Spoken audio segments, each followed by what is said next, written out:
Todos sabemos los síntomas que podemos experimentar si nos contagiamos del virus del COVID-19.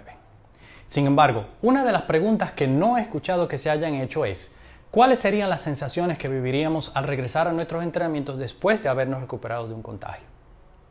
Hola, soy Tomás Bisonó, nadador máster número 1 del mundo en el estilo espalda, entrenador internacional certificado y anfitrión de tu podcast, Sumergidos en la Natación.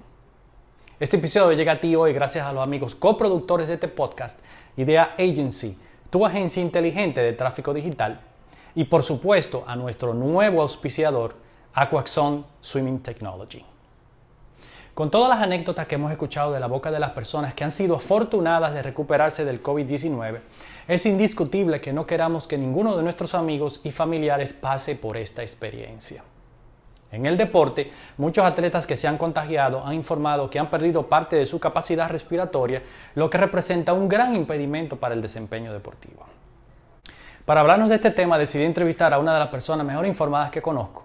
A él le gusta estar de bajo perfil, sin embargo, sus investigaciones sobre temas relacionados al deporte son muy detalladas y arrojan conclusiones muy puntuales. Hoy, en el episodio número 21 de mi podcast, Sumergidos en la Natación, conversamos con mi amigo, el entrenador dominicano, José de Andrade. Considero que es de carácter obligatorio escuchar detenidamente lo que José nos tiene que contar sobre las consecuencias físicas y fisiológicas para los deportistas tras un contagio por COVID-19. Más aún por lo que estamos viviendo en el momento que publicamos este episodio.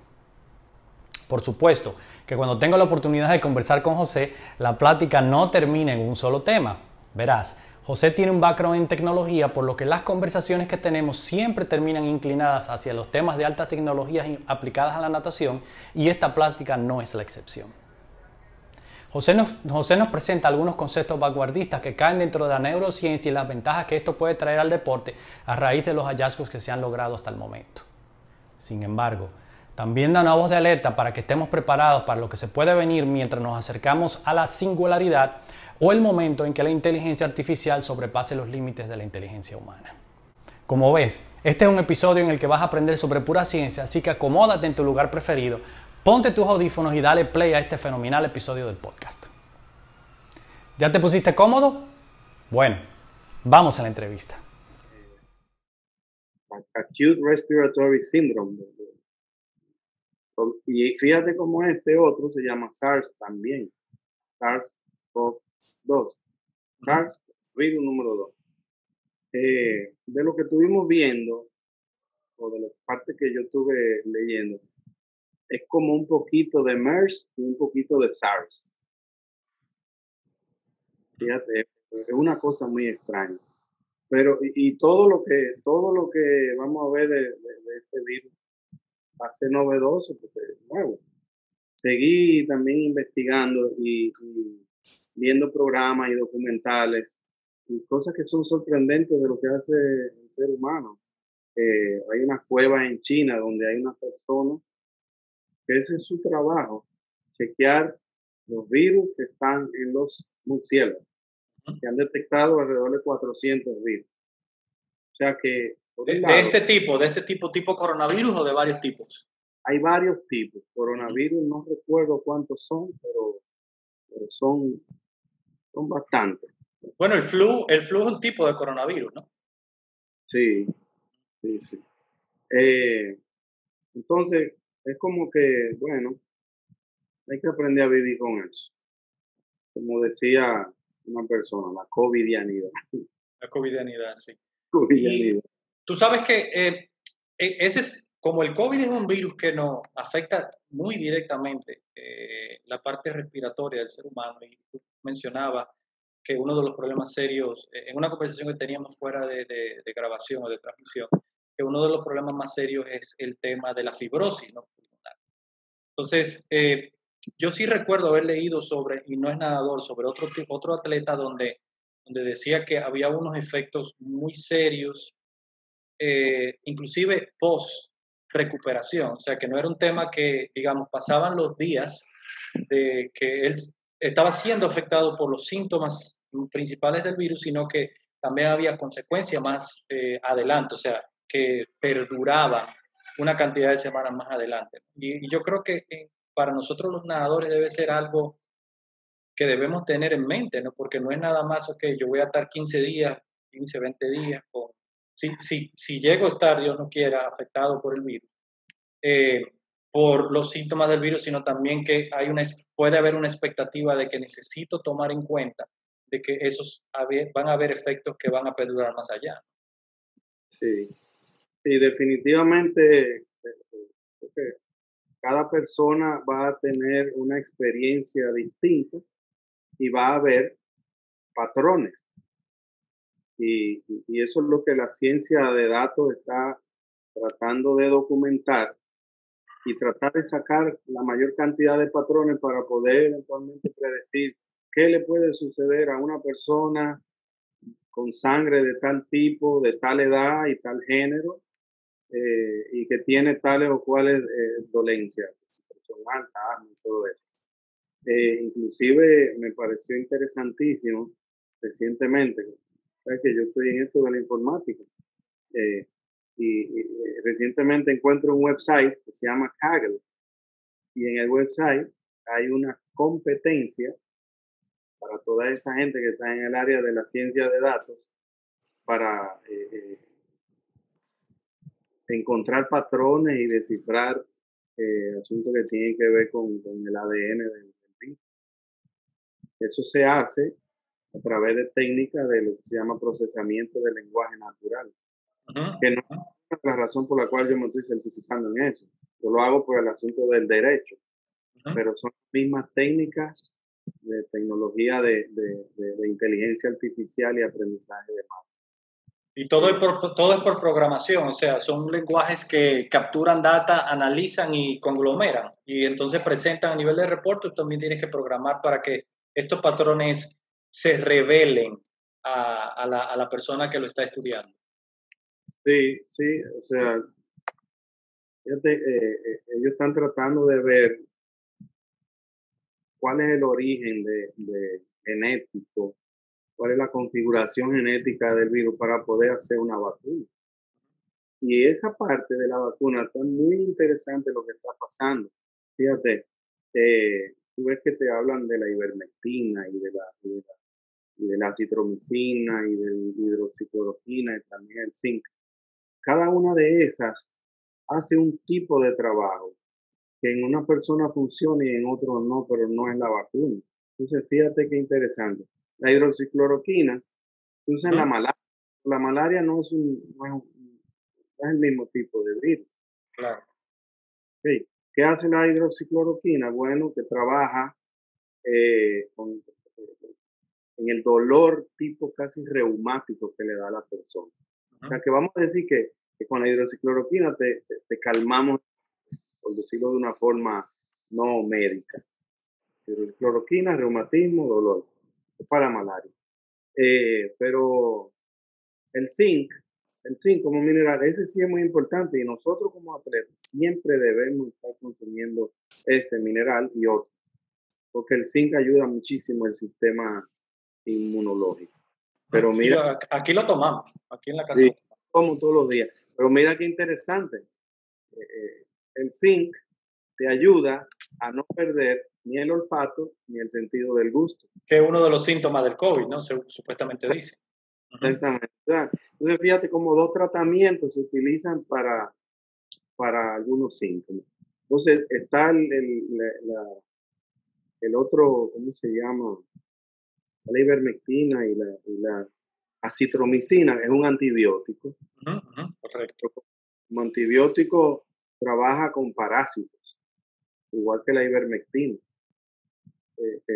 ¿Por qué? Porque si tú tienes un ataque en tu sistema inmunológico y se deprime el sistema inmunológico, ese balance que tiene el cuerpo, donde puede lidiar con otras bacterias que viven en el organismo, hay no sé cuántos trillones, creo que son 11 trillones de microorganismos que viven en uno.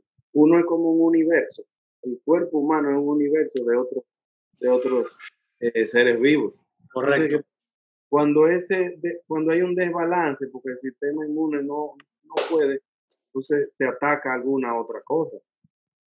Hay cantidad de bacterias que están en el tracto digestivo y entonces de ahí mismo te puede causar algunos problemas. ¿Qué te dicen del COVID? Que si diarrea, problemas estomacales, precisamente porque hay un desbalance. Pero ninguno de esos son la vacuna. Entonces, ¿qué está pasando a nivel de vacuna? Yo recomiendo a nuestros oyentes y videntes que vean unos documentales que hay en Netflix. Ujú, Hay uno que se llama Explicando el coronavirus, sale un mes, y hay otro que se llama Pandemia. ujú. Explica, Ese lo vi. oye, qué cosa tan interesante. Sí, muy interesante. Inclusive, ahí fue que aprendí sobre ese proceso de vacunas, ¿no? Y particularmente un grupo de científicos que están tratando de crear como un tipo de vacuna universal para este tipo de virus. O sea, que no solamente trate el SARS y el MERS y el flu, sino que también el coronavirus y que sea una vacuna universal para ese tipo de virus. Realmente sí, muy, muy interesante. Sí, pues fíjate, en eso de las vacunas, eh, hay ahora mismo dos organismos que están adelante, picando adelante con eso de la vacuna. Uno está en Estados Unidos y la otra me parece que está en Londres. ¿Qué pasa? Que estas vacunas tienen un ciclo para aprobación que puede durar 2 años, 2 años y medio. Pero uno de esos, de estas empresas de las que está más adelante, tiene una ventaja porque ellos estuvieron desarrollando una vacuna para la H1N1. ¿Y qué pasa? Que se acabó la pandemia y es bueno, se acabó el trabajo. Entonces ellos retomaron eso y Hicieron ya, un relevo, hicieron un relevo. exacto, ya ellos tienen, qué sé yo, ponle tú un año de adelantado. Y quizá en 7, 9 meses pueden sacar una solución. Pero esa solución va a tener otros retos. No se puede producir en masa vacunas para los miles de millones de habitantes que hay en la Tierra. Entonces eso va a requerir que, que se hagan fábricas en varios países. Seguro. No se puede. No tenemos Mira, la... no tenemos la capacidad, exactamente. Y mucho menos porque el tema siempre va a ser un tema de comercialización, ¿no? O sea, ¿cuál sería el costo de la vacuna? Por lo menos las primeras que van a estar disponibles, ¿en dónde van a estar disponibles? Si van a ser en el mundo desarrollado, en el mundo subdesarrollado, el mundo desarrollado, digamos, la cultura más avanzada, los países más poderosos. Pero tú sabes que a mí me surge una pregunta ahora que estamos conversando sobre ese tema, que es un tema genético. ¿Cómo podría eso afectar?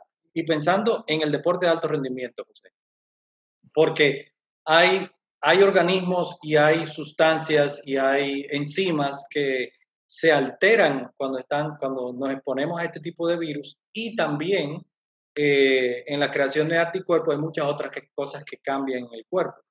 ¿Cómo podría esto afectar el proceso, digamos, de antidoping en los diferentes deportes para Sí, unos Juegos Olímpicos que son venideros? Porque recuerda muy bien que hay comentarios sobre que hay unos laboratorios que están muy avanzados en este proceso de vacuna y que hay pruebas ya en varios miles de seres humanos y que se espera una vacuna en los próximos meses. No sé qué tan real sería eso, pero eso es lo que uno escucha y lo que uno lee. Sin embargo, en el deporte de alto rendimiento, esto va a ser un tema y realmente no sé por qué se discute más. Debería estarse discutiendo ahora mismo sobre cuáles serían los efectos en ese sentido en los torneos de alto rendimiento en relación a las sustancias que se van a medir en los controles antidoping. sí, sí, sí. Tiene mucha razón. Me dijiste eso y de una vez pensé en blood doping, el Ujú. dopaje, que se prohibió, que lo que cogían la sangre, cogían el plasma, lo ponían a circular, oxigenaban tu propia sangre y después te la inyectaban y tú tenías ahí un exceso de oxígeno en el cuerpo. ¿Sí? Y precisamente, fíjate cómo este virus eh, trae unos problemas de oxigenación en la sangre y de transporte de oxígeno. Claro. Por eso ha habido una proliferación del medidor de oxígeno, ¿no? una proliferación en las compras y en la comercialización del medidor. Ahora todo el mundo anda con una cosa de esa, ¿no? Por lo Sí, menos en las piscinas que yo he ido aquí, que son dos, yo veo gente ya con eso. Eso no se veía aquí antes por pandemia, ¿no? Tú ibas a un nutricionista, a un médico y te medían el nivel de oxígeno. Ahora la gente anda con una en la mochila. sí, sí, sí. Va a haber que conseguir una de ellas.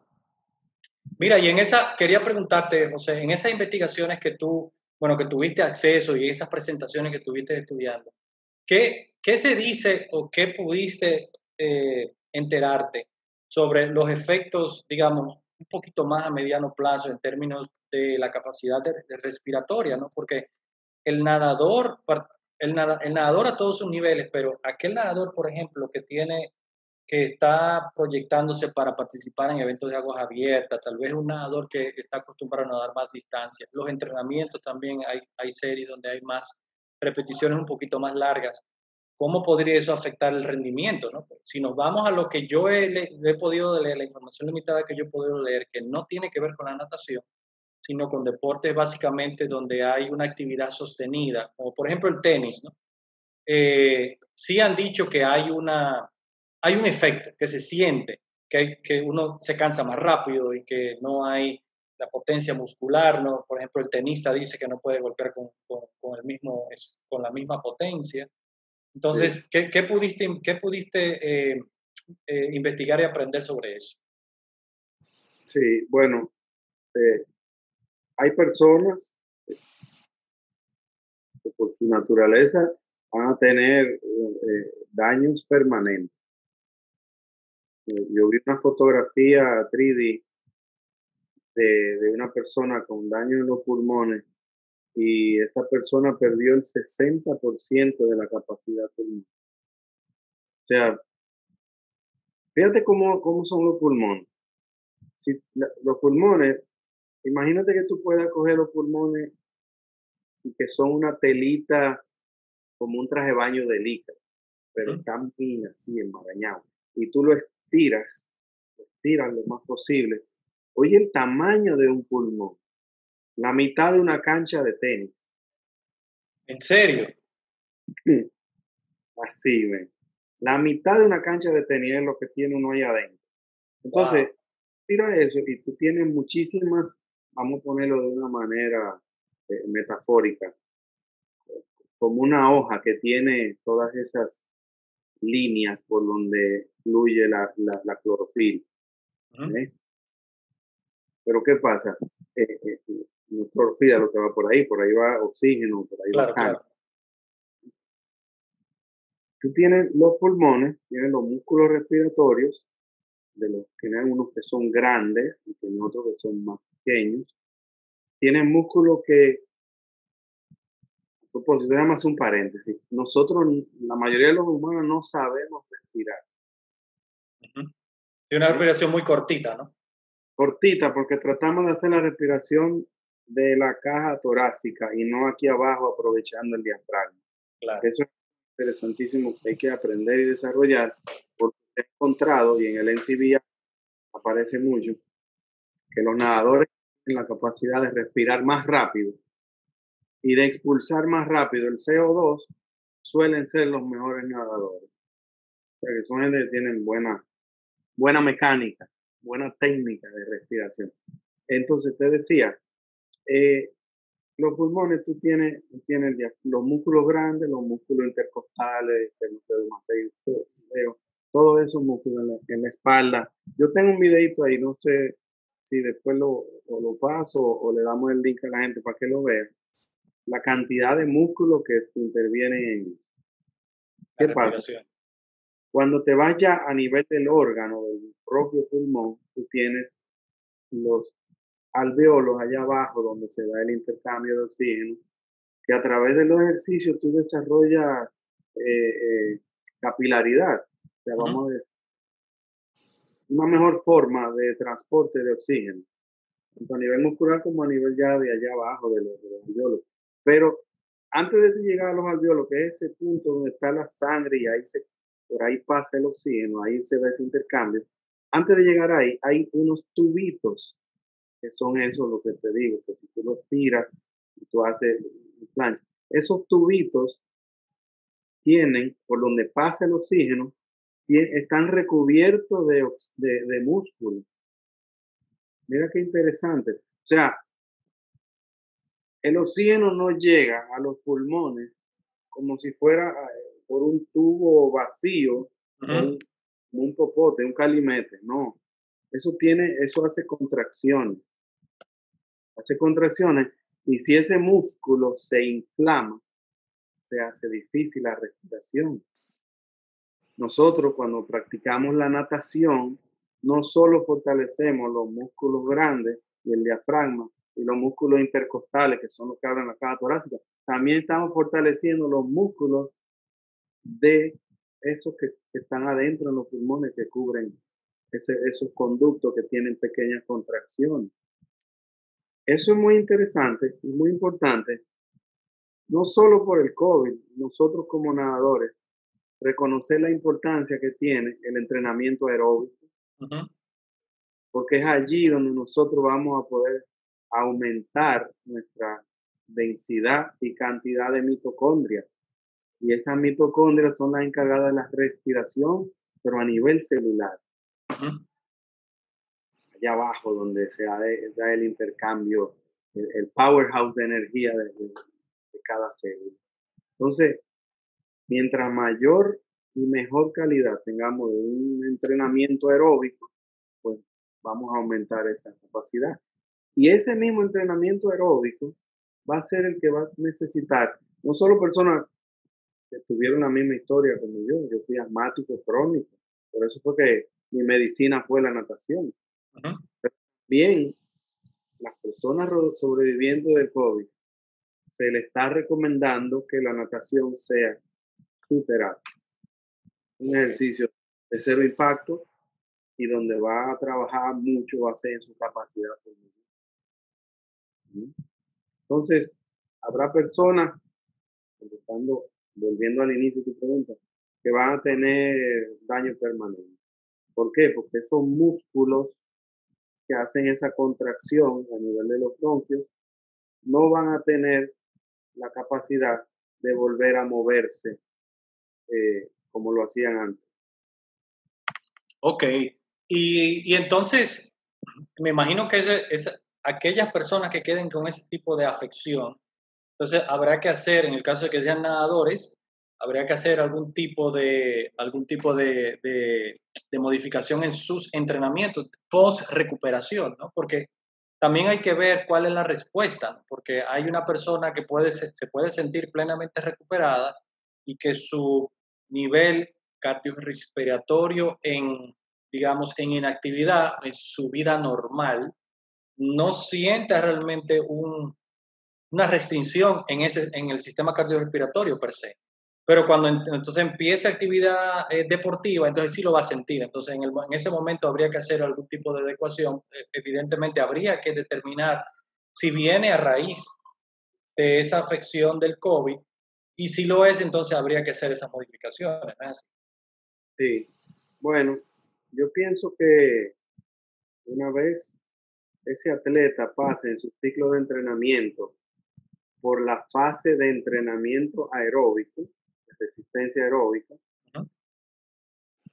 vamos a decir que esa es una fase donde, como tú nunca vas a pasar de tu umbral láctico, es un entrenamiento que tú puedes aguantar, es un entrenamiento, vamos a decir, de fondo, pero relajadito, que tiene el beneficio de que te puede proveer una mayor densidad y volumen de mitocondria, que aumenta en un 50% hasta un 300%. En comparación al punto inicial. Sí, o en Ok, comparación a gente que no hace ejercicio. ok, ya. Oye, aumentaron 300% tu capacidad de manejo de un tremendo número. Ahora, pero una persona que ha perdido el 60% de sus pulmones, porque ya lo que tienen son lesiones, eso ya es un caso extremo. El atleta, donde sí va a poder ver progreso, y es algo que se puede medir, es con el entrenamiento ya de potencia aeróbica, VO2 max. Sí. Inclusive el VO2 Max lo miden en un laboratorio, puedes hacer este tipo de mediciones. Y si hay data histórica de ese atleta, de cómo estaba antes, compara cómo está ahora, puede ir viendo si se va acercando a sus niveles de potencia.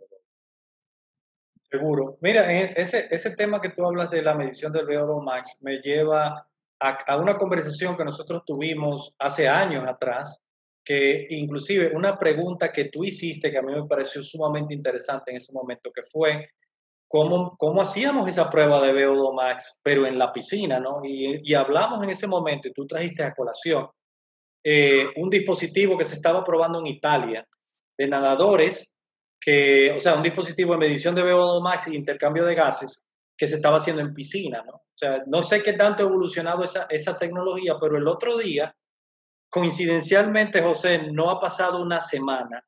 En alguna de las redes sociales vi que estaban haciendo una prueba similar con un nadador en aguas abiertas y donde este dispositivo iba montado en algún tipo de embarcación y ese nadador iba básicamente nadando al lado de la embarcación, ¿no? Para hacer ese tipo de pruebas. ¿Tú sabes algo de cómo ha evolucionado eso y si realmente es algo que podemos empezar a esperar en los próximos, no sé, años en algunos centros acuáticos? Eh, Perdón, no sé si se oye un sonido ahí. Muy poco. Ok. No, esa parte no le seguí el rastro a esa tecnología de medición del VO2 max. Sí he estado en vista de lo que estoy recientemente estudiando, viendo otras cosas que parecen de ciencia ficción, Ujú. algunas que no son de tanta ciencia ficción, si quieres te comento. Pero lo de aquello del VO2 max no Ok. lo seguí chequeando. Porque mira, algo que tenemos tú y yo en común y que básicamente recibimos en el mismo momento. Yo te comenté fuera de transmisión, fuera de grabación, que yo he estado trabajando mucho con el sistema este de sensorial o de implementos de Kazumi, ¿no? Yo sé que tú tienes un kit también.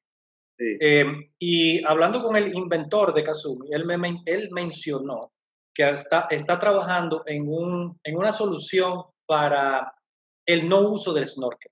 O sea, ¿por qué habla él mucho del snorkel?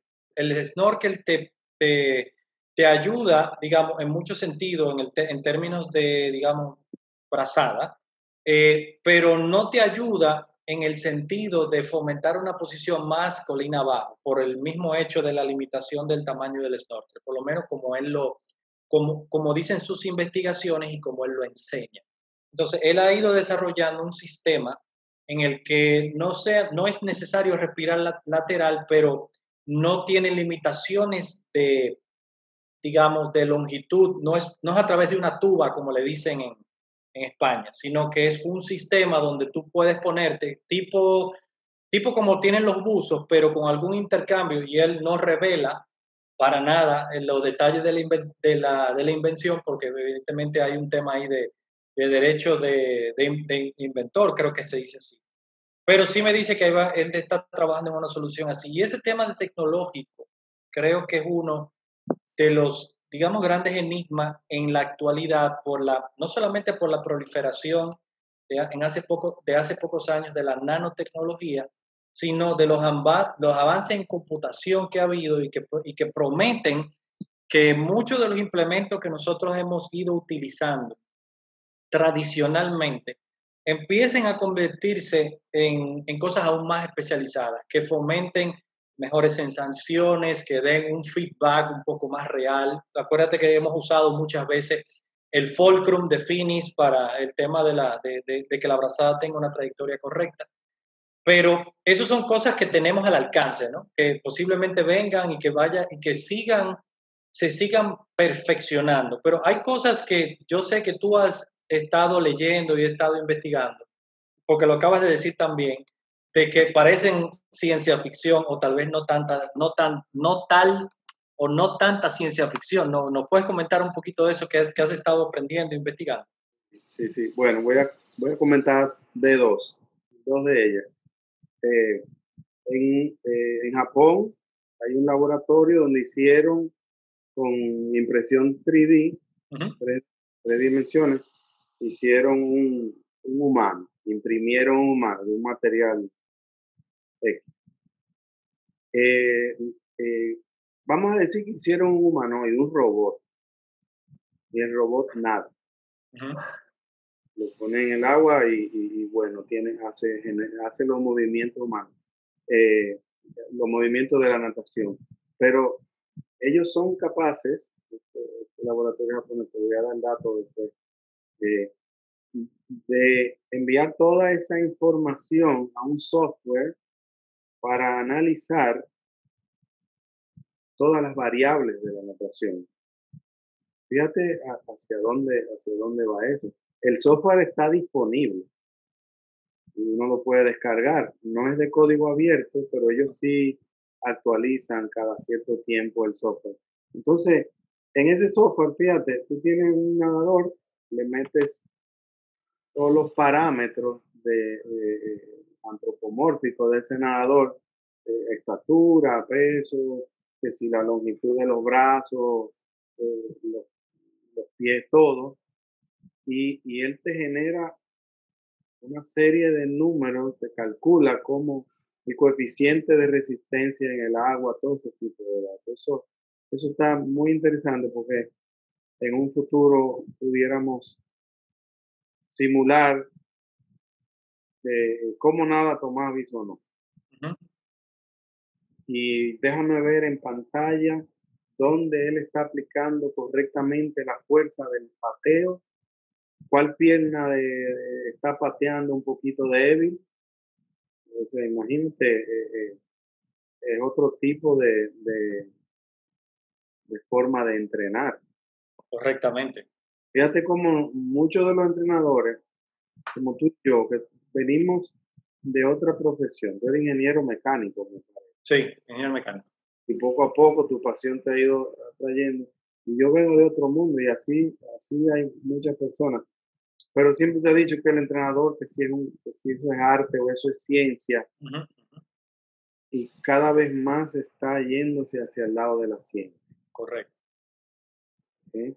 Eh, lo que pasa es que todos estos avances tecnológicos que nos van llevando cada vez más a un mundo de pura ciencia, llega un momento que se aleja de una parte humana, la parte de empatía, la parte de transmitir algo, que eso solamente lo va a poder hacer un entrenador.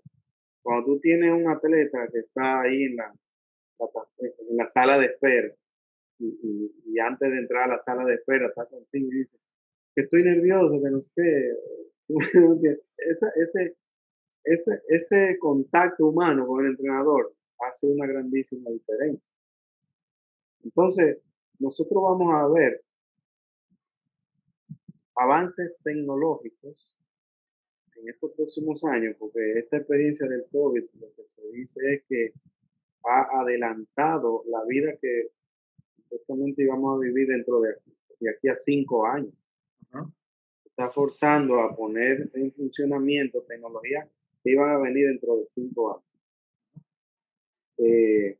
Y vamos a tener ese tipo de herramientas, como esos software que analizan.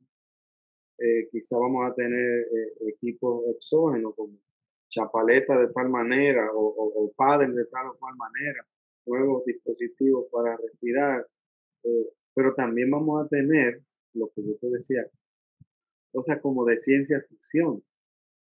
Hay una empresa que se llama Neuralink, no sé si tú habías oído hablar de eso, Neuralink no es de Elon Musk. de Elon Musk. Elon Musk.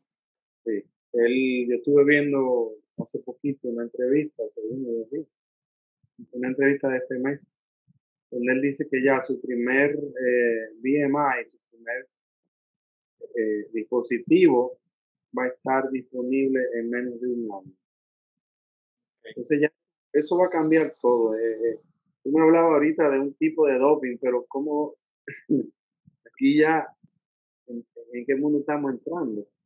Fíjate, decía él, los BMI tienen muchos años, desde los años 50 Ujú. se han desarrollado para que los que nos escuchan entiendan. Son dispositivos que se insertan en el cuerpo humano. Y del que está tratando de desarrollar Neuralink, un dispositivo como de 14 milímetros cuadradito, donde va a tener unos cuantos electrodos, te hacen un hoyo en el cráneo y te meten ese aparatito ahí. ¿Y qué es lo que van a hacer con eso? Bueno, van a tratar de entender y suplir funciones a las operaciones cerebrales a nivel neuronal. Ujú, Hey, ujú. ¿qué pasa con un mundo así? Que tú pudieras analizar un nadador, tener la data de cómo se mueve, toda la información de un nadador X, y a través de esos dispositivos tú vas a aprender cómo se mueve esa persona. Ya, eso, por eso que te digo que es algo como de ciencia ficción. Y eso es un mundo que, bueno, que está ahí. Pero a nivel de implantes, otras cosas que pudieran venir, equipos que analicen eh, tu composición, la sangre, la calidad de tu sangre, cómo está tú, si me está siguiendo. Sí, sí, sí. Que ya no va a Pero, ser como estos relojes inteligentes, tipo claro, Garmin. claro. No, no, eso va a ser demasiado básico. Va a ser Esto, básico, sí. Pero eso, hay dos cosas que quiero comentar. Y la primera de las dos es cuando tú hablabas del laboratorio japonés. Los japoneses, si vamos un poquito más atrás en la historia, fueron realmente los primeros que basaron el entrenamiento de natación en los aspectos científicos. Recuerda que los japoneses, creo que fue en los Juegos Olímpicos del 48, y podemos buscarlo para verificar el año exacto. Ha sido la única vez que una nación que no haya sido los Estados Unidos ha ganado más medallas, más podios, ¿no? Japón, y mira qué interesante, José, fue en un cuatrenio que lo lograron, porque lo que hicieron fue que empezaron a estudiar toda esa parte morfológica y de movimiento biomecánica, ¿no? Fueron los primeros que establecieron las afirmaciones biomecánicas para poder eh, modificar técnicas de nado, empezaron a copiar y a estudiar los movimientos de los norteamericanos y perfeccionaron muchas otras cosas y fueron mejores que los norteamericanos en los próximos Juegos Olímpicos inmediatamente después de empezar a estudiar la parte biomecánica. Entonces, esa parte es interesante porque ellos como siempre ha sido como la nación que está dando ese salto adelante, ¿no? Para grandes nuevas etapas en la parte deportiva. Y no me cabe la menor duda que de ahí van a salir sus grandes, digamos, conclusiones científicas. Todo el mundo habla de que en los próximos Juegos Olímpicos sí es cierto que Daya Seto con un tamaño de 5'10", tal vez menos, le llega al récord mundial de Michael Phelps en los 400 metros combinados. La realidad es que ya le ha llegado porque en el parcial de los 300 metros ya iba más rápido que Phelps, ¿no? Fue en el libre que se cayó. O sea que realmente, si lo vemos desde el punto de vista de mejorar dentro de la misma prueba, podemos decir que ya básicamente tiene el récord mundial ahí, solamente tiene que hacer unos pequeños ajustes. Entonces, sí, pero ese es el primer comentario. El otro comentario que quiero hacerte es con relación a lo que dices sobre Neuralink y a través de la inserción de un microchip que puedan no solamente estudiar, sino alterar movimientos. Esto, tú sabes que yo leí un poquito de esto y recuerdo que el caso que se traía, o la introducción, la historia que se hizo introductoria en ese programa era de que hay muchos casos documentados en la historia del ser humano donde personas de alguna manera sacan una fuerza extraordinaria, ¿no? Por ejemplo, hay muchos casos de hijos de personas que quedan atrapados debajo de un vehículo y esa persona viene y lo levanta con una fuerza que no sabe de dónde sale. Entonces, evidentemente, el ser humano tiene esa capacidad, ¿no? Esa capacidad incluida, escondida, que muchos de estos, digamos, dispositivos pudieran llegar, no estoy diciendo que lo han investigado y lo han averiguado, sino que pueden llegar a ese punto de activar esa fuente de poder, llamémosle así, y que eso pudiera traer a consecuencias un doping tecnológico. Interesante, doping tecnológico.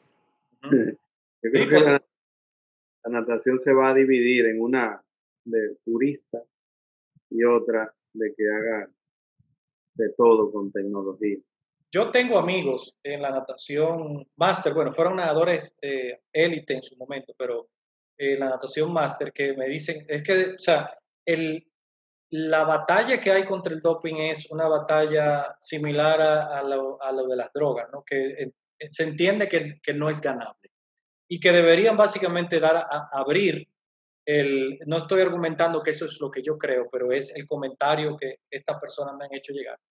Eh, que dicen deberían abrir y realmente para ver cuál es la capacidad del ser humano. Evidentemente hay muchas cosas ahí muy peligrosas que se pudieran abrir y decir, bueno, entonces que hagan como tipo fisiculturista, ¿no? Los fisiculturismos, ¿no? Uno que es, entre comillas, natural y otro que se inyectan cualquier cosa, ¿no? Para ganar masa muscular, ¿no? Eso es muy debatible y evidentemente yo estoy opuesto a eso porque soy un fiel creyente del deporte limpio, pero evidentemente esos diálogos y esas conversaciones se están dando en el mundo del deporte.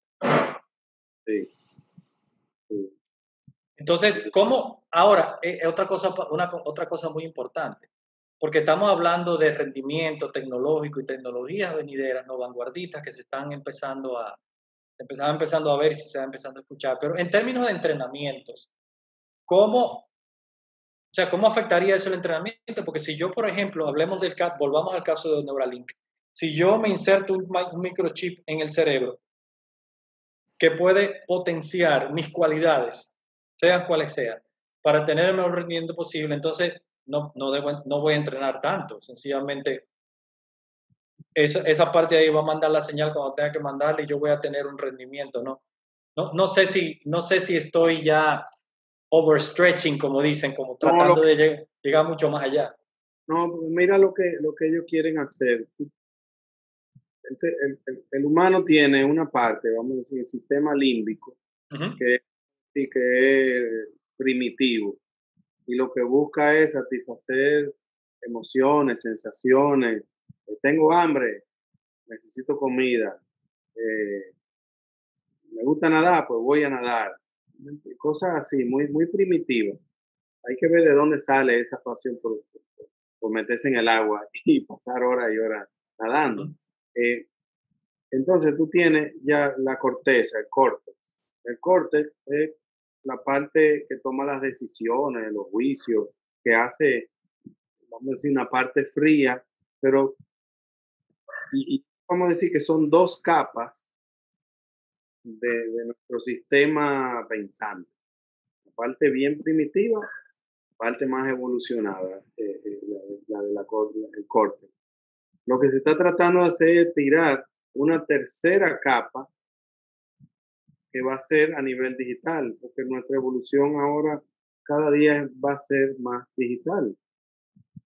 Entonces, lo que va a hacer esa capa es proveernos de la información necesaria para que las decisiones que tomamos a nivel consciente sean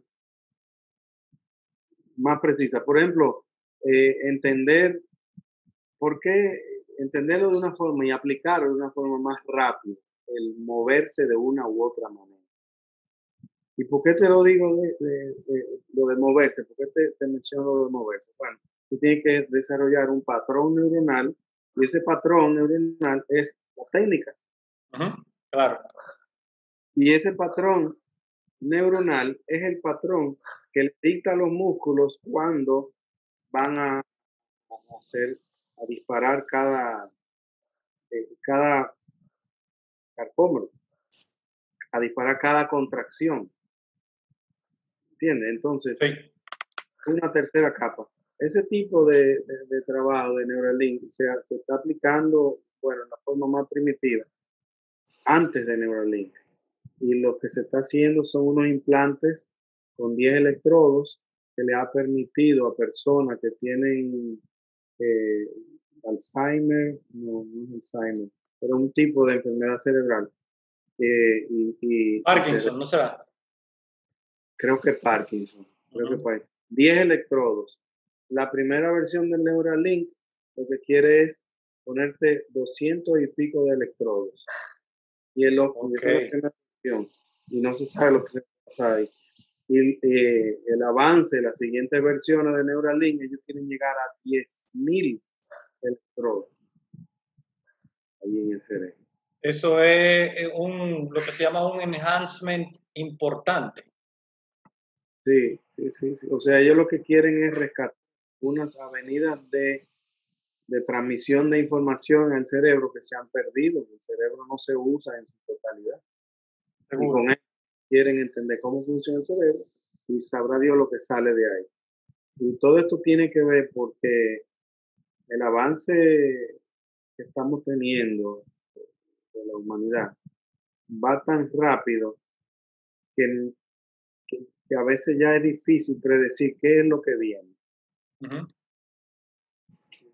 No tenemos, estamos perdiendo esa capacidad de decir, bueno, dentro de 5 años va a pasar tal o cual cosa. Se esperan unos avances muy rápidos de tecnología para el año 2022, 2025, 30 y 35, ya no vamos a conocer, que es Ujú. lo que se llama la singularidad. Sí, Va a la ser singularidad. un momento de tanto desarrollo de inteligencia fuera de nosotros, de las máquinas, Ujú. que nosotros vamos a tener que hacer cambios para poder ir a la par. Por ejemplo, cosas que se van ahí, no tienen que ver con mutación, los delivery, ¿tú me entiendes? Ajá, exacto, sí. De vehículos, todo eso está a la vuelta de la esquina y esta pandemia nos está obligando a acelerar esos cambios. Sí, sí, sí, sí. Pues tú sabes que me surge, escuchándote hablar, me surge un punto súper interesante que tiene mucho que ver con la kinestésica, ¿ok? Que cada vez se está hablando, se habla cada vez más, lo que pasa es que la mayoría, todo el mundo lo conoce como sensibilidad del agua, pero evidentemente el nombre es, digamos que científico, formal, es más que nada kinestésico. Entonces, ¿qué sucede? Si lo vemos desde el punto de vista de avances tecnológicos y empezamos hablando de los implementos que tenemos disponibles, ¿no? Recuerda que cuando nosotros empezamos a nadar, o cuando desarrollamos como nadadores, muchos de estos implementos se utilizaban para lograr una brazada más fuerte o aislar la parte de la patada. Hoy en día se han ido integrando esos implementos para no solamente fomentar eso, sino eh, aumentar la parte de sensaciones o la parte sensorial, la incorporación del sistema nervioso. Pero hoy en día, con cada vez más información disponible, nos estamos dando cuenta de que tal vez no necesitamos tanto entrenamiento, per se, tanto volumen de entrenamiento, lo que necesitamos es dedicarle más tiempo a lograr la parte, a dominar y a masterizar la parte hidrodinámica, ¿no? Que es lo que muchos entrenadores, por ejemplo, en naciones donde realmente se utiliza mucho la ciencia en el deporte, como son Noruega, como son Alemania, como son Hungría, están fomentando, ¿no? Con sus nadadores. Entonces, me surge la inquietud en la parte tecnológica de a dónde llegaremos en ese avance, porque va a llegar un momento, y voy a hacer un paréntesis al año 2000, 2008, 2009, ¿no? Con la parte de los trajes de baño tecnológicos y que había muchísimo más, digamos, mejor flotación y eso hacía que el cuerpo se mantuviera en una posición más alta. O sea, la gente piensa que es un tema de fricción nada más. No es un tema de fricción nada más. Es un tema de flotación también. ¿Okay? Entonces, a raíz de la tecnología que se está desarrollando, nosotros vamos a aprender como ser humanos, sea por nuestra propia cuenta, a través de un aprendizaje más rápido o a través de un mejoramiento tecnológico, a lograr esas posiciones y por lo tanto el avance que se va a ver en términos de desempeño va a ser muchísimo mayor. Entonces, yo recuerdo, José, que todo el mundo hablaba que los récords mundiales que se establecieron en Roma a raíz del uso de esos trajes de baño iban a durar décadas. Creo que han durado, sí, por ejemplo, ayer se cumplían 11 años del récord mundial de César Cielo. Yo hice una publicación hoy al respecto. Pero ya hay nadadores que están muy cerca, o sea, en una decena de años, en menos de una docena de años, Ya hay muchos nadadores ahí que se están acercando peligrosamente a ese récord y hay muchos otros récords que se han roto. Entonces, es como quien dice, el humano está diseñado y para usar la analogía de la zanahoria y el caballo, ¿no? Como que tú le pones algo ahí adelante y por alguna razón siempre va a lograr la manera de superarlo o de alcanzarlo, ¿no? Yo creo que eso es lo que nos está pasando en términos deportivos asociados a la tecnología, ¿sí? Pero lo que yo entiendo que también está sucediendo, tomando más o menos tu relevo, en términos tecnológicos, en vía a la singularidad, es que la única manera de que esto se haga sostenible es que haya, digamos, un apoyo tecnológico. Le hace que haya inteligencia artificial que sí pueda procesar todos esos datos, porque el cerebro humano realmente tal vez no lo va a tener esa capacidad, ¿no? Sí, pero fíjate una cosa, siempre los países en desventaja económica y eso siempre van a estar atrás. Pero esa iniciativa que tú tienes de impulsar el entrenamiento de USRPT Ujú. es, es una forma de lograr buenos resultados. Ujú. Mm, Yo hay algunos aspectos donde yo creo que que pudieran ser controversiales, Ujú. porque hasta qué punto el USRPT deja de ser race base y se convierte en un fondo fraccionado. ¿Tú me entiendes? Sí, hay un momento que se podría argumentar eso, exactamente. Sí, pero lo que me gusta de esa forma de entrenar, y es algo que los que estén en desventaja pueden aplicar, es que es una forma, es medible. ¿Entiendes? Tú tienes un protocolo, cada entrenamiento es un protocolo y tú tienes, vamos a suponer, un set que sean 16 repeticiones de 50 metros cada un minuto y manteniendo el descanso de 15 a 20 segundos. Eh, Tiene tres chances para pasar, tres oportunidades. Yo le decía a los niños cuando me entrenaba, le decía, vamos a hacer un set de un espartano. Y yo, espartano, porque el que lo logra es un Spartan. ¿Y cómo es? Bueno, tú tienes tres vidas, yo tenía que explicarle de esa manera. Sí, Tres, tipo videojuego. exacto. Pero ¿qué pasa? Que tú tienes el protocolo y tú puedes medir y tú puedes ver semana tras semana, práctica tras práctica, si vas teniendo progreso. Entonces, ahí ya no tienes que meterte ni en Neuralink, ni en inteligencia Ujú. artificial, nada de eso. Eh, eh, y puedes ir midiendo tu progreso. Eso funciona. Tú sabes No sé. que para mí eso fue uno de los aspectos importantes por la cual me sentí tan atraído a la metodología, porque, digamos, yo podía aplicar mi trayectoria en todo este tema de procesos, ¿no? Donde uno siempre desarrolla herramientas, donde siempre desarrolla, por ejemplo, estadísticas. Y este tipo de metodologías se prestan a que tú captures una cantidad de información increíble, ¿no? Y que puedas irla insertando en tus ayudas, sea que eso sean digamos, que tú ya compres prehechas o tú las hagas tú mismo. Y eso te pueden ir dando mucha información. O sea, el simple hecho, como mismo lo profesa la metodología, que tú puedas tener una medición constante de cuándo se da ese primer fallo durante la serie, ya ahí te va dando una información que, en fin y al cabo, no necesitas, digamos, que asentarla. Pero hay muchos otros aspectos que sí, ¿no? Porque al fin y al cabo, ¿de qué se trata esta parte de metodología del entrenamiento? Siempre debe estar orientada al performance en una prueba, ¿no? Si eso es para lo cual estamos entrenando al nadador, ¿no?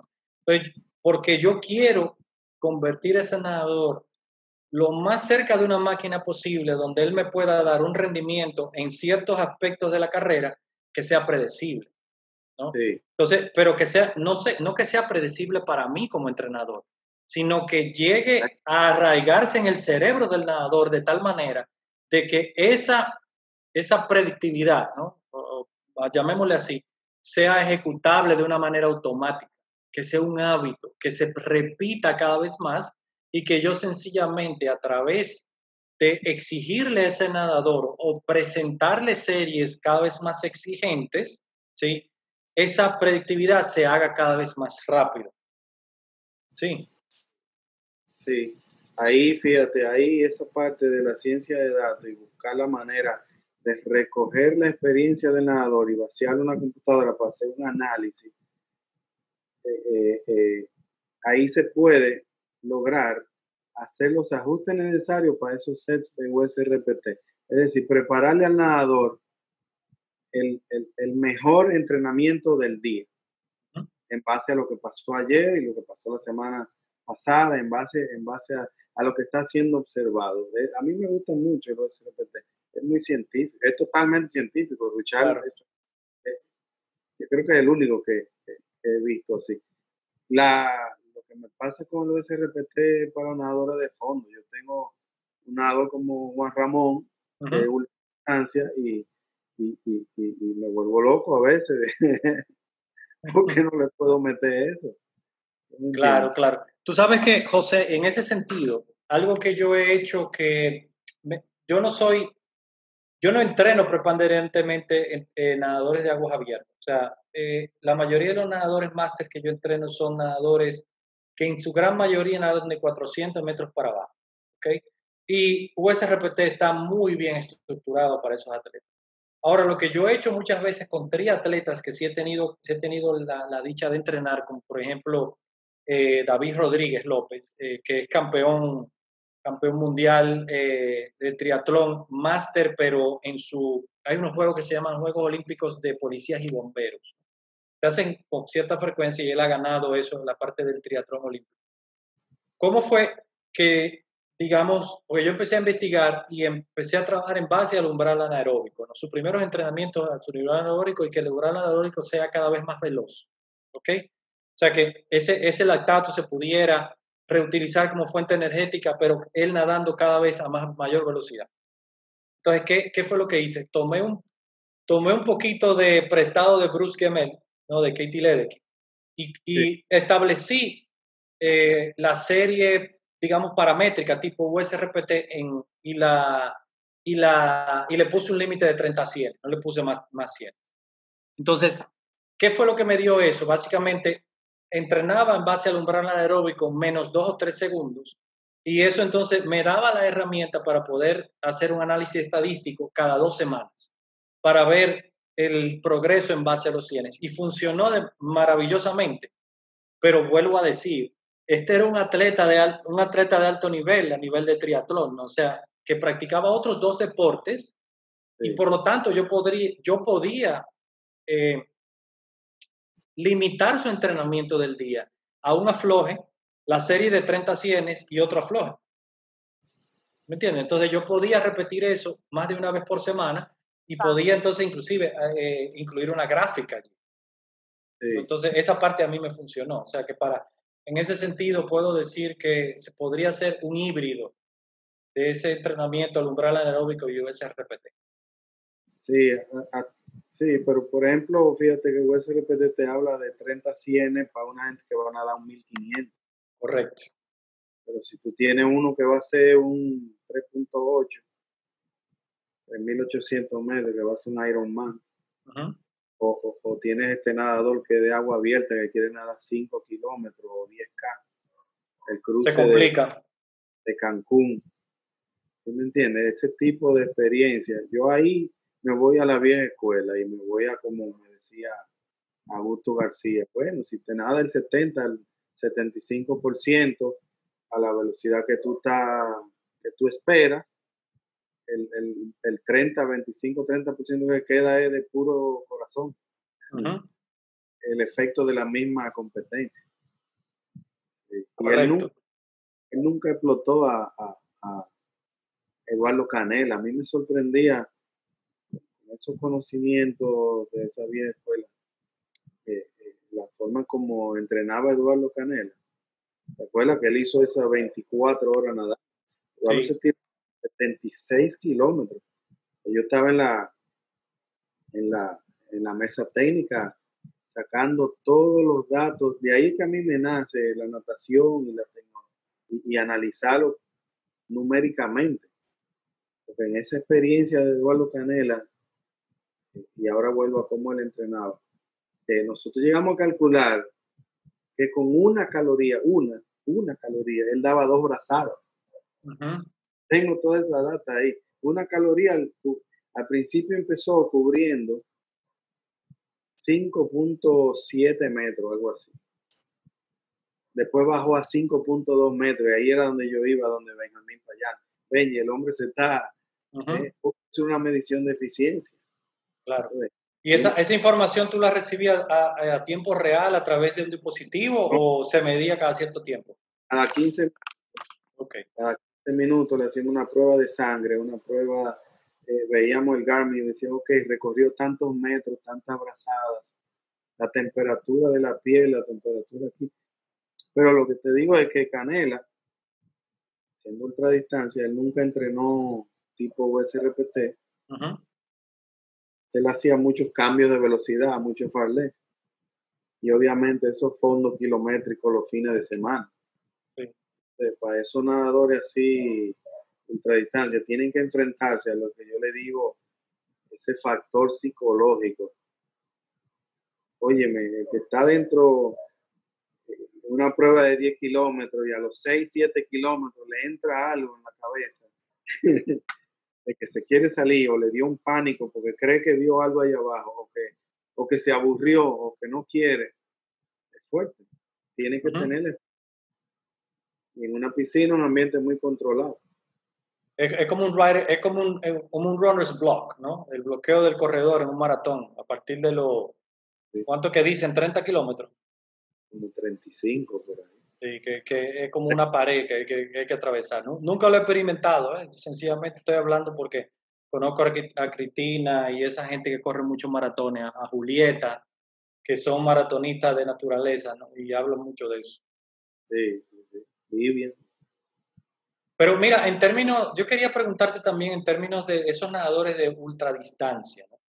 Que es un área para mí, digamos, nueva en el sentido de que no me ha tocado entrenar ningún nadador que te nade 10, 15 kilómetros ni nada de eso. ¿Cuál es ese, aparte de la parte psicológica, la parte del entrenamiento en sí, tú lo enfocas en economía de brazada o realmente te enfocas más que nada en obtener los mejores efectos fisiológicos? ¿O es una combinación de ambas cosas? No, yo insisto mucho en esa economía, en técnica. Porque ya cuando tú estás viendo un nadador que te está realizando esa cantidad de movimientos aquí a nivel de manguito rotador, hay que protegerlo. Y hay que insistir en que se sienta cómodo, y la comodidad tú la tienes cuando haces buena técnica. Mucha gente no se da cuenta de cómo a veces pelea contra el agua. Uno lo que tiene que hacer ser uno con ese elemento y fluir con el agua. Y yo insisto mucho en eso, en la técnica. Insisto mucho. Yo creo que a mí la gente me dice, no, que tú enseñas bien, que no sé qué, con la técnica. Me parece que eso, tengo buena capacidad de observación y creo que haber estudiado argumentación, parte de lógica, retórica, dialéctica, un poquito de, yo creo que tengo recursos para poder decirle a la persona lo que veo y cómo puede implementarlo, y uso muchas metáforas y eso es algo muy, muy importante que deben aplicar los entrenadores. La transmisión del mensaje debe llegar, y uno no nada más abrir la boca y decir algo y emitir un sonido, ¿no? Porque el otro lo recibe y sabe lo que está pasando. Y me funciona mucho. Yo a mis nadadores le insisto mucho en la técnica.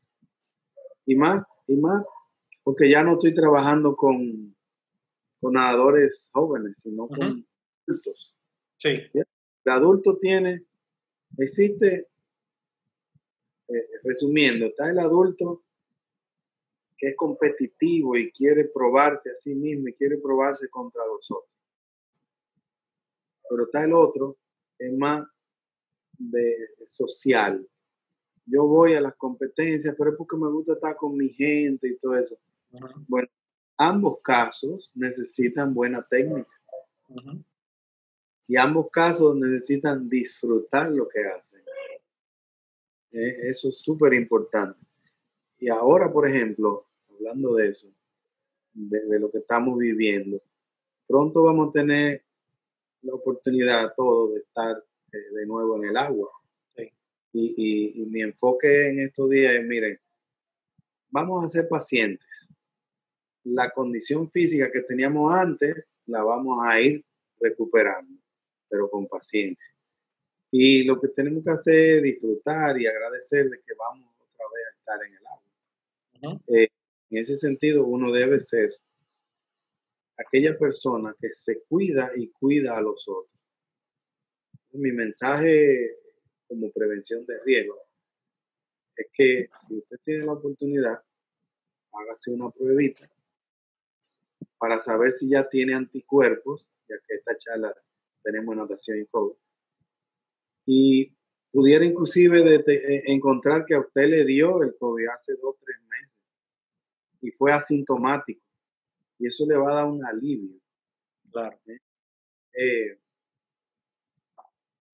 Como te digo, es prevención de riesgo por ese alivio y para poder volver con tranquilidad a disfrutar de lo que a uno le gusta. Seguro. El mensaje,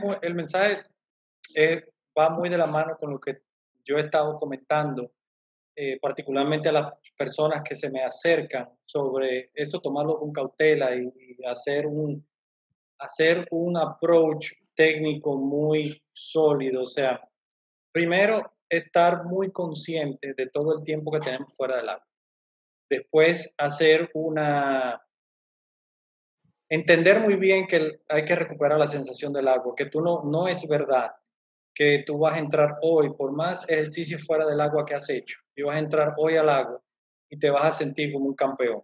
Hay casos, el otro día me hicieron hincapié en una conversación de que había unos nadadores en Hungría que habían competido la primera vez y que habían hecho muy cerca de sus mejores tiempos, ¿no? Evidentemente estamos hablando de atletas de los mejores del mundo, ¿no? Y quién sabe qué tipo de entrenamiento han hecho. Pero a nivel general, nosotros que no somos esos tipos de atletas y que hemos tenido nuestros propios retos durante esta pandemia, lo más lógico es tomarlo con cautela, concentrarnos en nadar bien y porque gradualmente vamos a volver a ganar las condiciones. Yo creo que en términos de lo que podamos hacer hoy en día, yo entiendo que es un momento que tenemos que aprovechar, porque si estuviéramos dentro de la normalidad que conocíamos antes, a lo mejor hay muchas cosas que ahora vamos a tener el tiempo de hacer, particularmente los que competimos, que no íbamos a tener la oportunidad de hacerlo, como corregir algunos detalles que se pueden hacer a través de los próximos meses, porque no va a haber competencia por ahora. Por lo menos el resto de este año no creo que aquí en República Dominicana haya competencia. Entonces yo creo que eso es un mensaje muy sólido, muy coherente y creo que todo el mundo debería escucharlo y tomarlo muy serio y concentrarse en lo que tiene que concentrarse, por lo menos en esta etapa en donde hay muchas personas que vamos finalmente acercándonos digamos, a la laguna otra vez, ¿no? Sí, sí, sí. Entonces, yo voy José, a ver si alguno de los participantes tiene preguntas para ti. Yo por Ok. aquí vi una pregunta en el chat, a ver si le podemos tener una respuesta a Mario Rodríguez. Dice él, si tengo un alumno que sufre de ácido úrico, ¿qué les recomiendo? No sé si eso va de la mano con lo que estábamos hablando, pero ¿qué tú dirías a eso? Nunca. Ácido úrico, ahí Ahí no. no.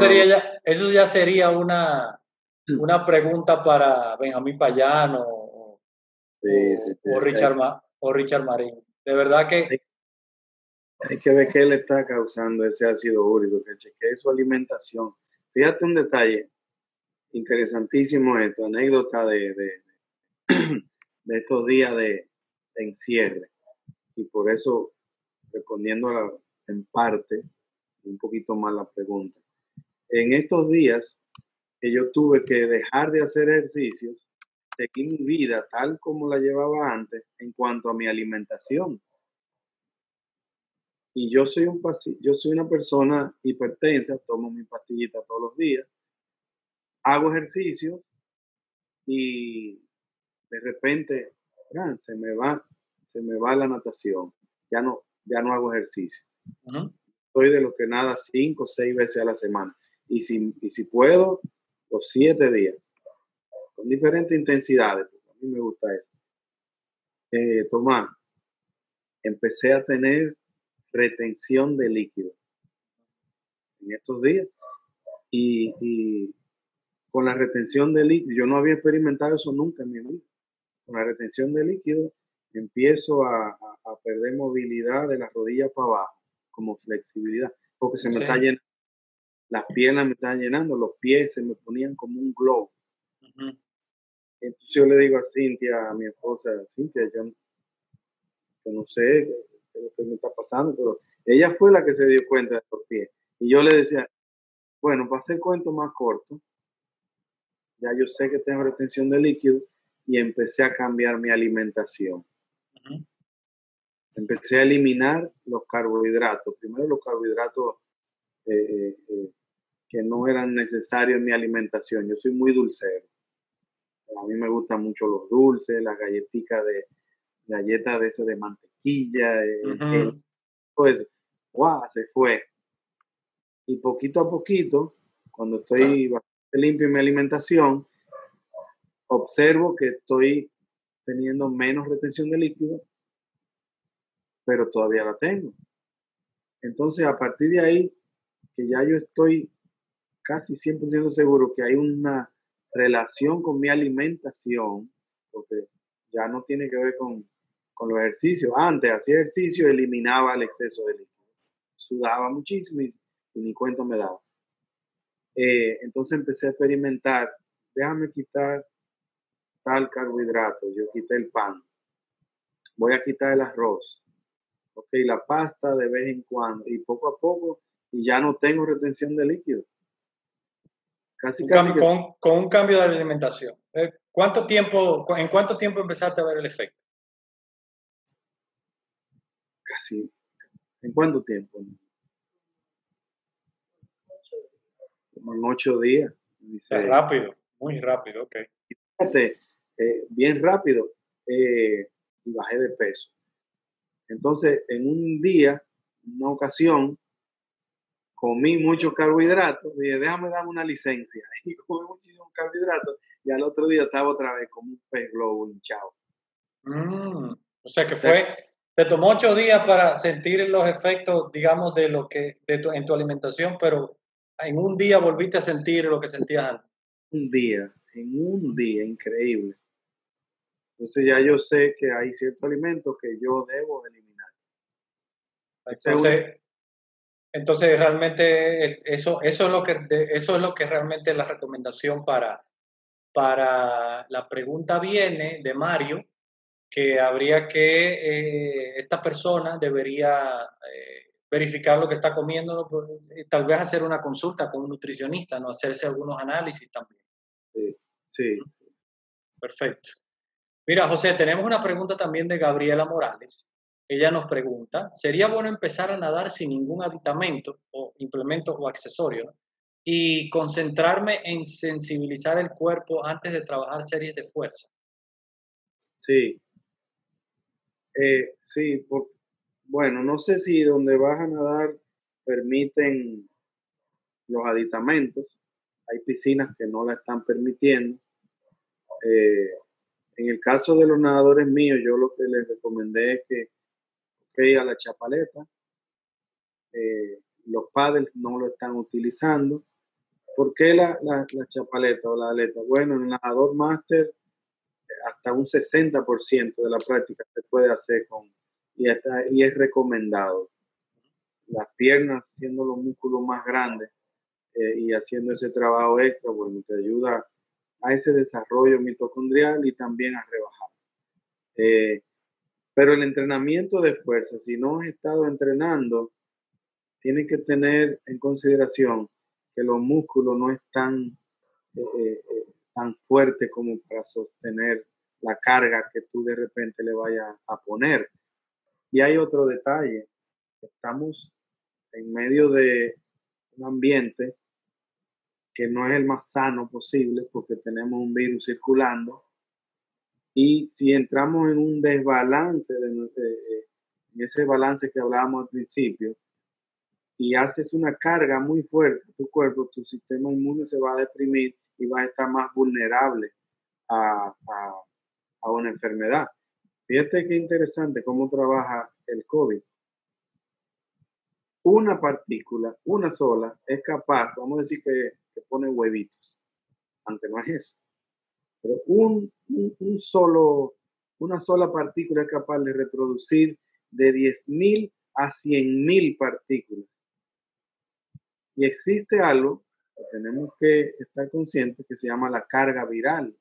Cuando uno va a un supermercado, es imposible que no le caiga una partícula o dos partículas, tres. Pero de ese supermercado quizá pasa a la farmacia o has ido a un banco, a un lugar cerrado donde hay aire acondicionado y puede ser que haya personas allí asintomáticas y tu carga viral al principio es muy bajita.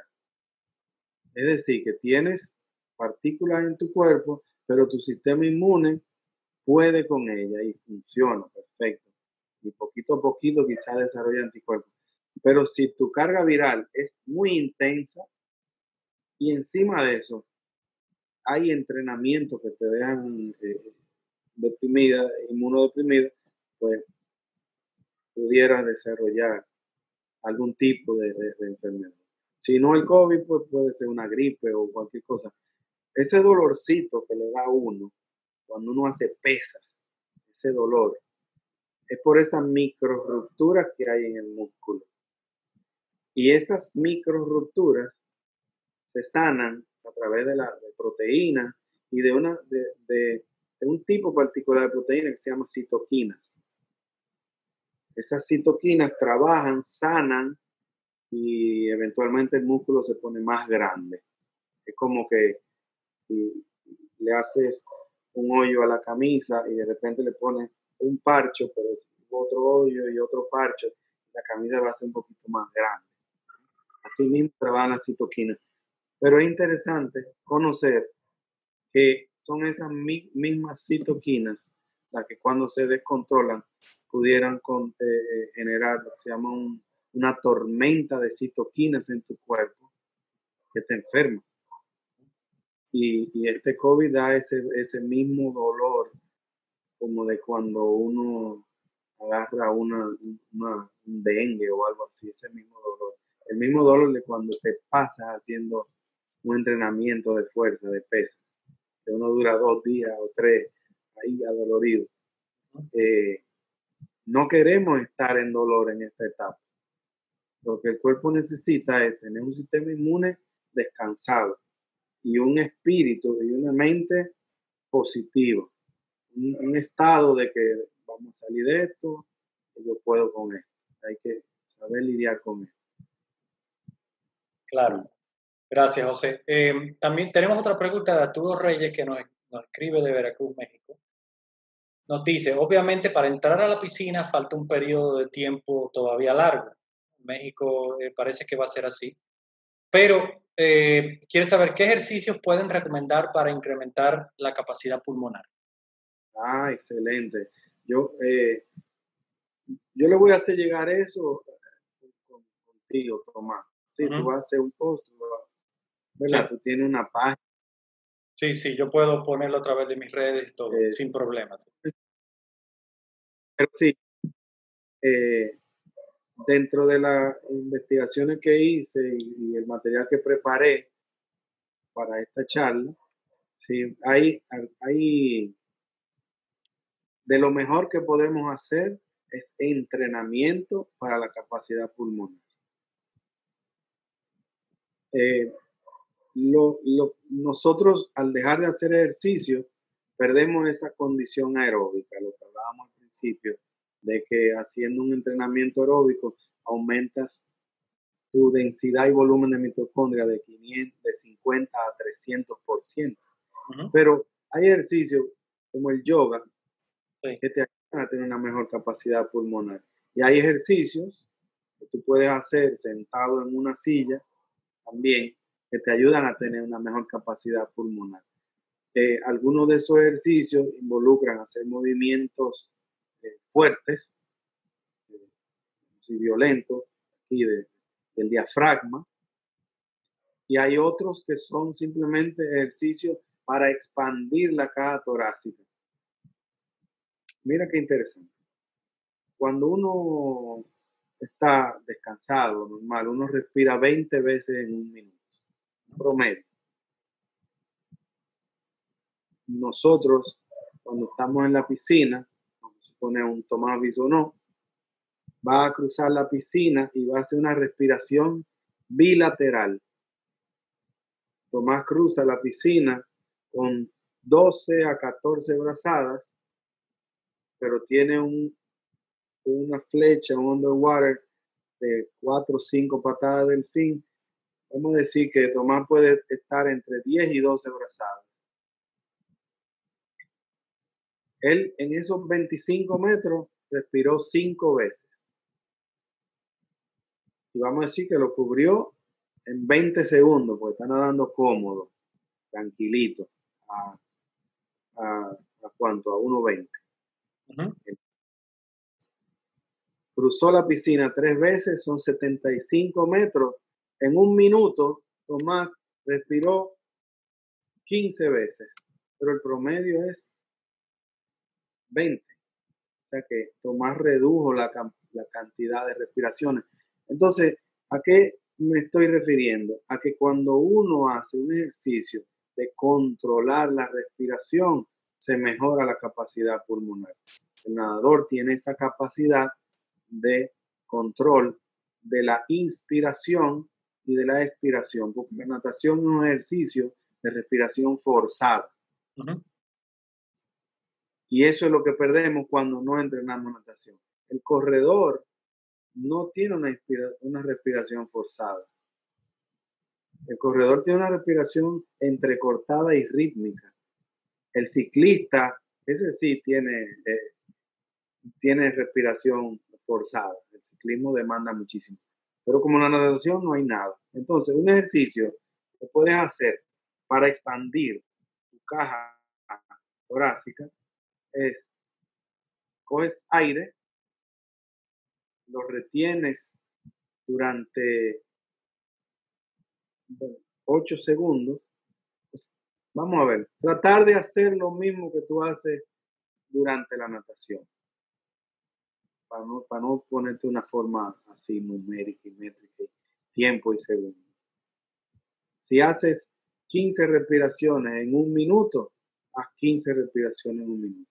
Si eres capaz de hacer 10 respiraciones en un minuto, trata de hacer 10.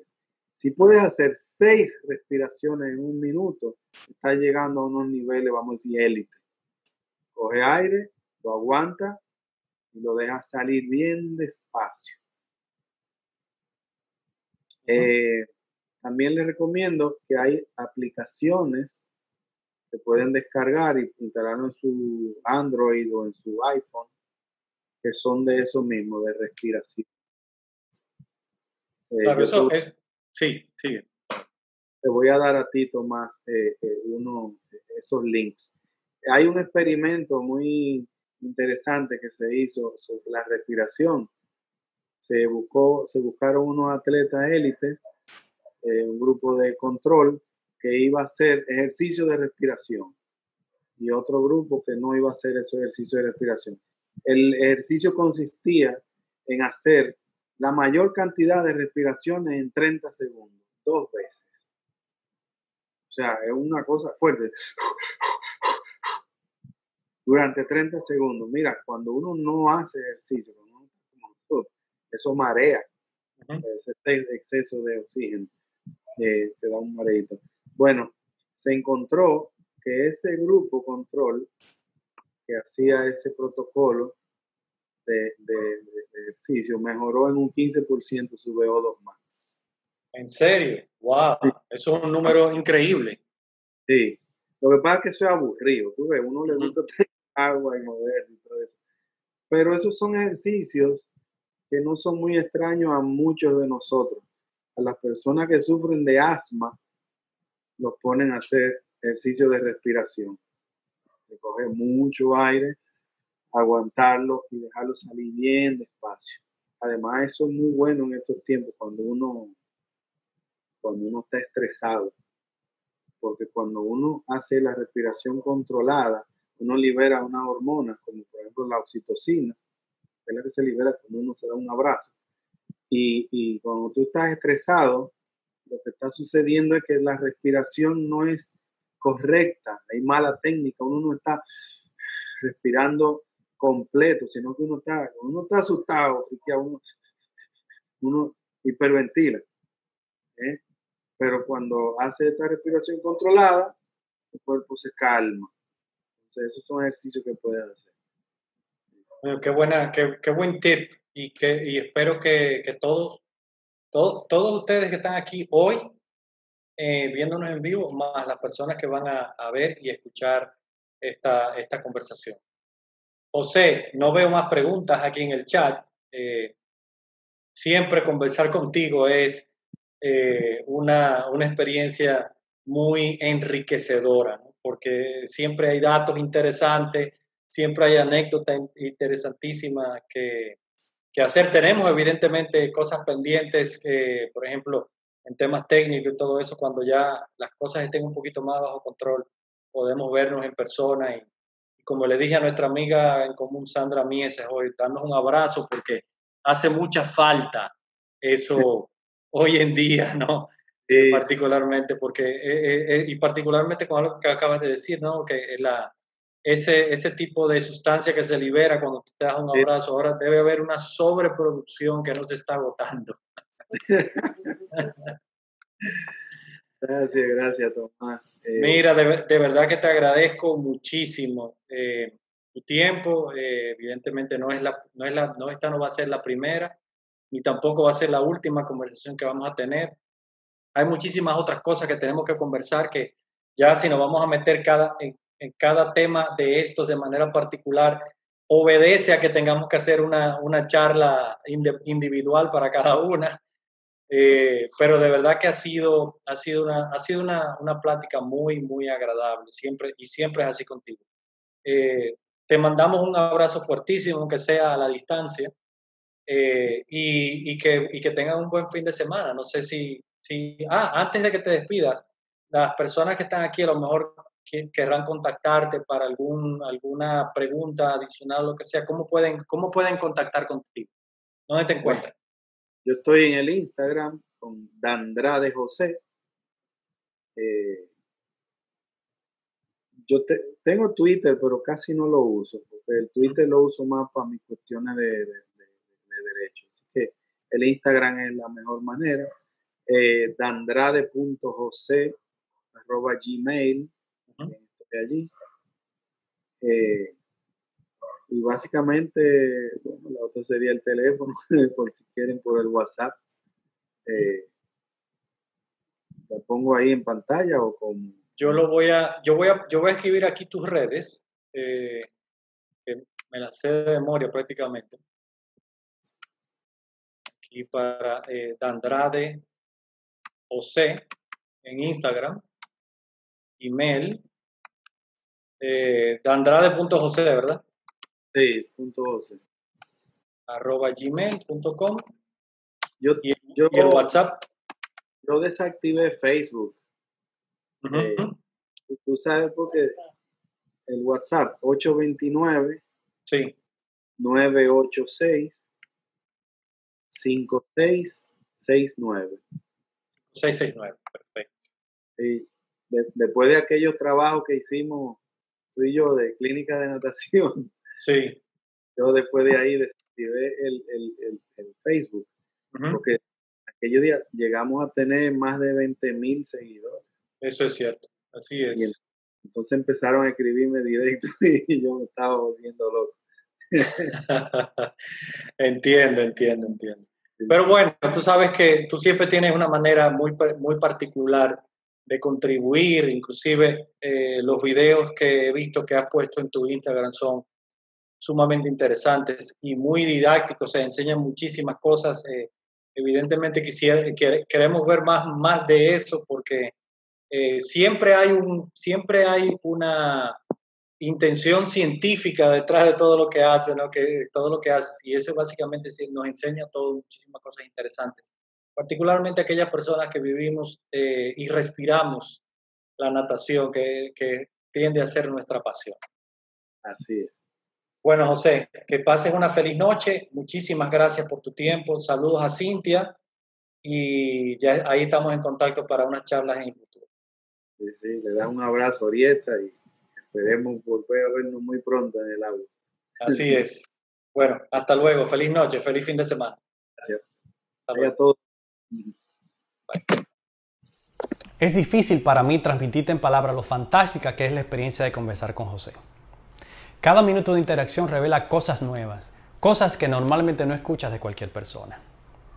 Las revelaciones que nos deja José, tanto sobre el COVID, sobre como tecnología, dan ganas de escuchar varias veces este episodio. Creo que te quedó claro que vienen años muy interesantes para nuestro deporte, pero también vienen grandes retos en la batalla de mantener limpio el deporte mundial. Quiero agradecer de una manera muy especial a José por habernos transmitido información tan original de la cual todos podemos aprender. Si quieres seguir aprendiendo de personas con alto conocimiento científico aplicado a nuestro deporte como es José, suscríbete hoy mismo a este podcast y recibirás una notificación cada vez que cuelgue un nuevo episodio. Gracias por seguir sintonizando y prefiriendo este podcast. Esa preferencia nos impulsa a mejorar todos los días y a buscar la participación de grandes personalidades de la natación de habla hispana, como el próximo invitado que conocerás en el siguiente episodio de tu podcast, Sumergidos en la Natación.